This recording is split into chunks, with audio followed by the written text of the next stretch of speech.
Hello, here we are on a hopefully not too rainy day at Quarry Nature Reserve in Cumwinton, just to the east of Carlisle. As you can see, it's sort of a site that's quite a small site, dominated by woodland by the looks of it, and a bit of grassland or meadow, and a pond which we're yet to come across. Here we are in the a woodland, a sort of a reasonably open area of woodland. There's not too many trees, and the canopy, because it's early in the season, the canopy hasn't completely sort of closed over, making it really dark. As you can see, there's still gaps you can see through the canopy, through the area there.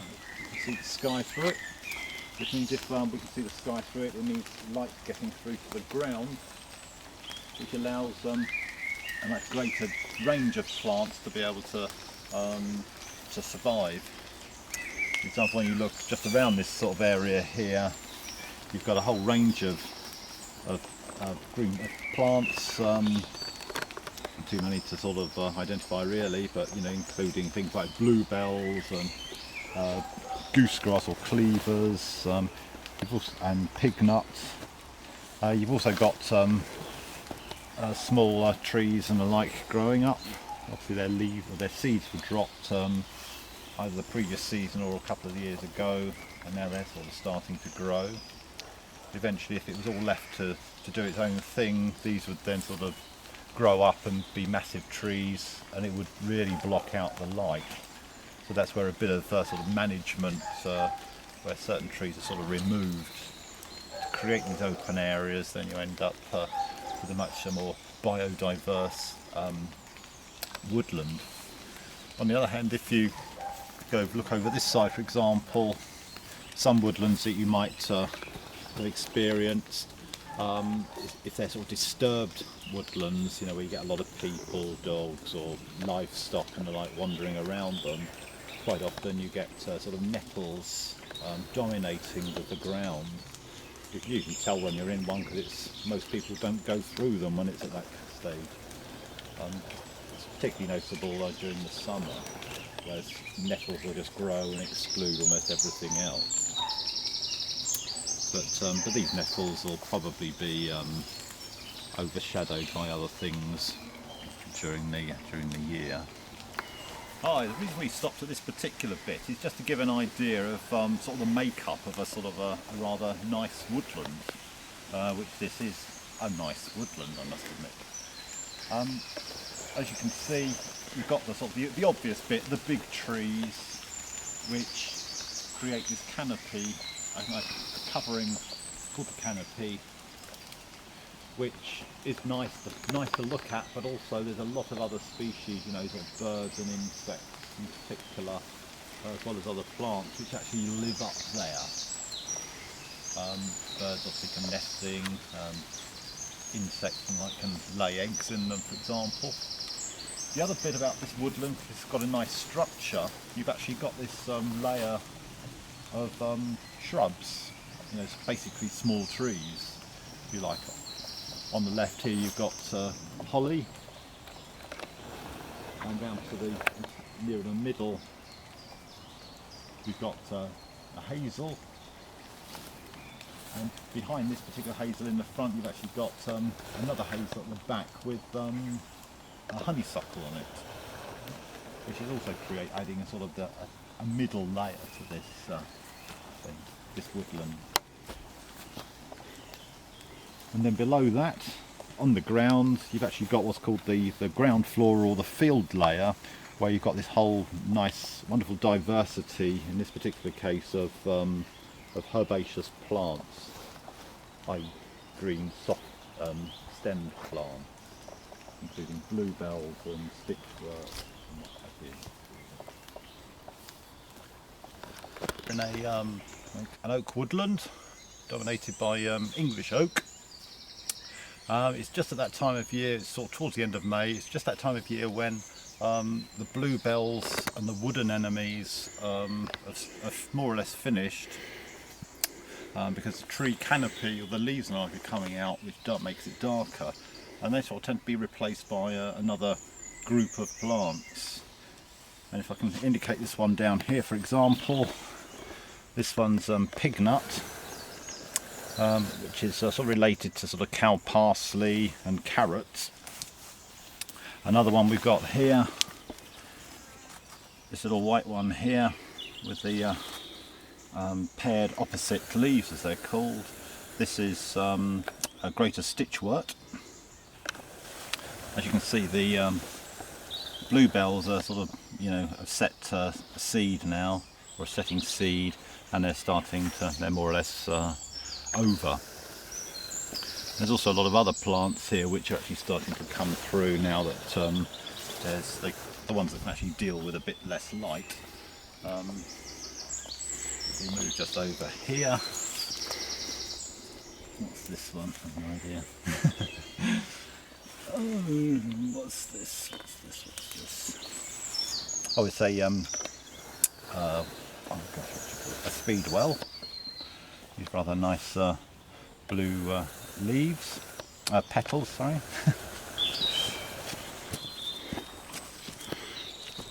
We come to the pond. There's quite a large pond here, which looks like it's actually been flooded more than would normally be expected. The big tree there with the three main stems coming out of it is an alder, which is quite happy in very wet situations, whereas these other trees a little bit nearer to us include ash and birch, and they definitely wouldn't be happy sitting in water like they are at the moment. So it's sort of fairly indicative of this area's been actually flooded. The green plants on what looks like scum on top isn't actually scum at all. It's actually a single leaf plant called duckweed. These actually have one little leaf sort of sitting on the top surface of the water with a single root going down into the water itself. Because the conditions are probably nice and nutrient rich, it sort of tends to thrive.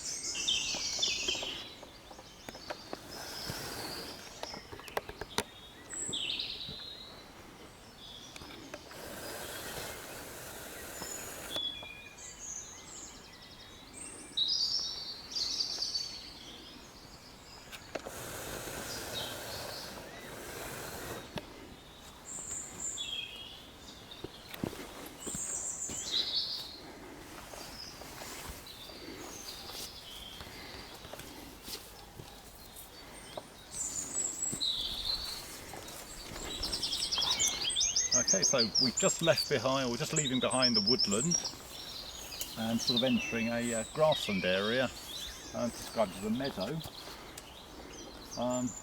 Standing from here, just looking round. It's got sort of these little clumps of vegetation, very thin, spiky stems,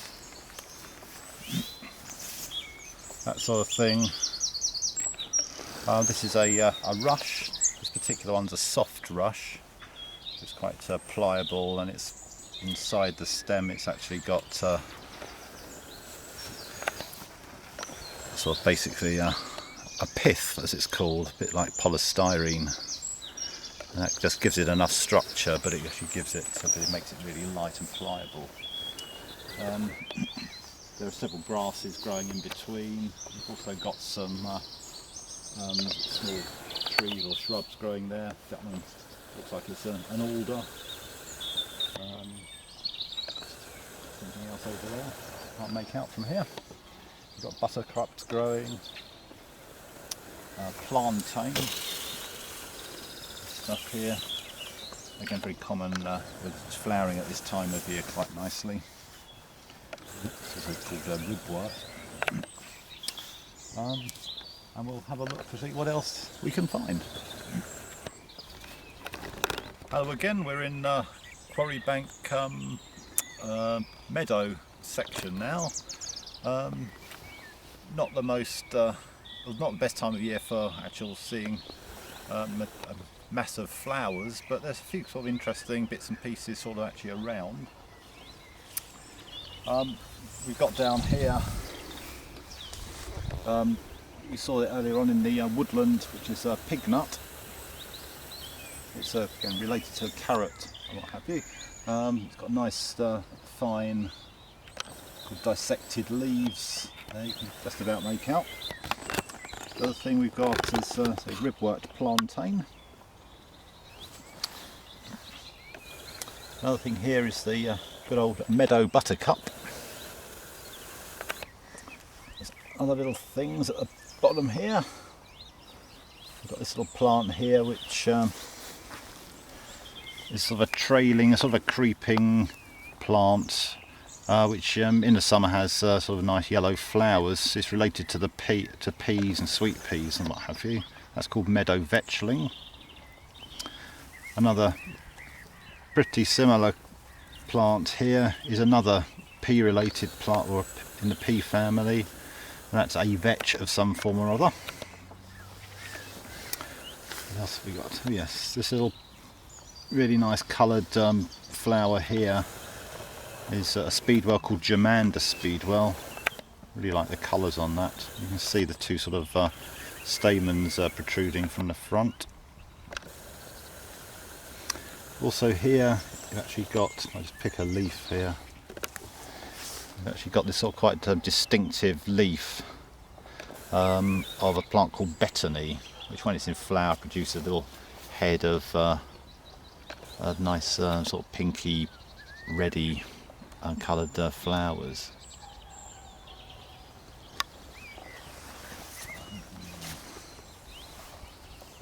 Just continue to have a look to see if there's anything else. Here in this little corner of the field we've got another quite distinctive type of plant. This is a horsetail. This is the field horsetail by the looks of it. And growing in amongst it, you've also got this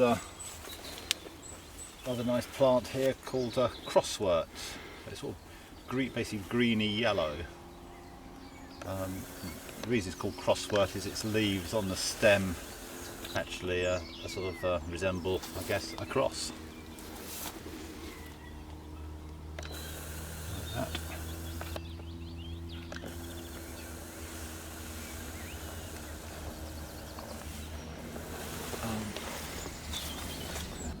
Another little section of this field. Here we've got two types of buttercup actually. They're quite, one's called the meadow buttercup, which is this one here. Generally sort of a finer looking plant with leaves. Let me just grab one. With leaves that tend to sort of radiate out from one point. They tend to be described as palmate, although this one's sort of got three main sections to it. Okay. And the other thing about this one, how you distinguish it between the other buttercup, is when you roll the flower stem between your fingers, it's actually quite rounded. It's easy to roll it around your finger, whereas the other one, which is down here, when you roll that, you can actually feel the edges. It's a sort of angled. You probably can't see it like that, but you might just be able to see as I turn it round. You can certainly feel the angles on that, and its leaf. Just get an example. Is actually. It's made up of three separate parts. It's sort of it's a bit like sort of along the lines of clover, sort of trifoliate. It's made of three separate parts, whereas the other one, the meadow buttercup, was actually made up of. It had one bit which was radiating out from one point. Okay.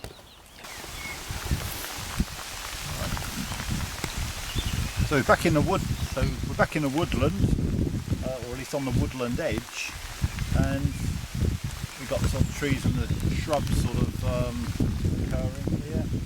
Here we've got some young oak growing in amongst a sort of nice grassland area. As you can see, the red flowers there what are called red campion. Again, they come out sort of about, well, just a bit earlier than this, around when the bluebells are out, and then they can actually last most of the year actually in flower, sort of on and off. Also around the base, or amongst the actual grasses, you've got this sort of yellowy green plant again, as mentioned previously, which is called crosswort. Which are just little stems with all these sort of cross-like 4 leaves off of them. And also down just here at the foot of this oak, we've actually got another, this white flowered plant, which is called greater stitchwort. Quite a nice little, generally associated with woodland and verges and hedgerows.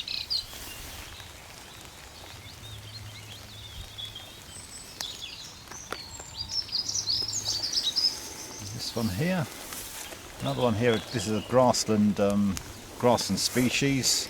It's related to the docks, which is broad-leaved dock and what have you, but this one's called common sorrel.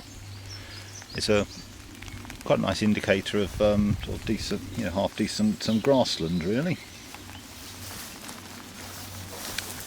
Also, one other species I've just spotted.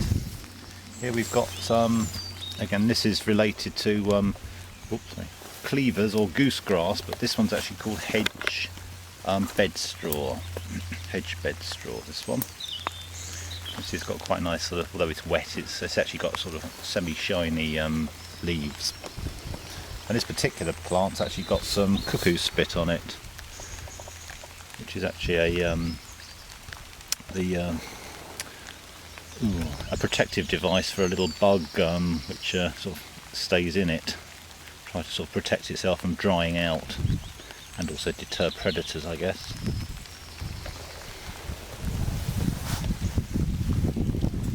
Here we are again, just a little bit further down in the woodland. Just as an example of a shrub in the sort of this middle layer of plants. Just thought I'd show you this particular one. So this is the hazel. It's got these sort of nice sort of roundish leaves with a sort of generally got a little point on the end. Another thing is its new sort of twigs are actually quite hairy, quite furry. During the early spring, its flowers are very characteristic. They have these. There's this one. Oh no, that's not it, is it? No. It had sort of catkins in the early part of the year, which is actually the flowers of the plant, or the male flowers, and then the female flowers are really tiny, almost insignificant structures. I think they're dead leaves, aren't they? But I think, yeah, in its seed ends up as a sort of a hazelnut in the autumn on this, which is much loved by a variety of small mammals, including the dormouse, if one's lucky enough to have them living where you are. Just a bit more about the hazel. What I've got here is a catkin-like structure. It may or may not be off of this particular hazel plant, but it's very characteristic of early spring. These are actually the male flowers, and they end up and they produce the pollen. There is also a female hazel flower, separate structure altogether, which basically looks like a tiny bud with 3 or 4 little red sticky out bits. 3 or 4 sort of red little fingers, if you like, sort of protruding from it, and these are the actual bits which receive the pollen. Each individual plant tends to put the male catkins and the female flower out separately, so they don't self-fertilise, so you haven't got genetic issues. So therefore they're more likely to actually fertilise, the male catkins with the pollen are more likely to fertilise other trees, a different hazel, rather than itself. And this actually helps sort of make the genetic constitution much stronger. Okay. Hope you've enjoyed our short, brief tour to Quarry Banks Nature Reserve. It's quite a nice little woodland, to say, and a bit of grassland associated with it as well. But wherever you happen to be, go out and have a look at your woodlands and enjoy them and look after them for generations to come.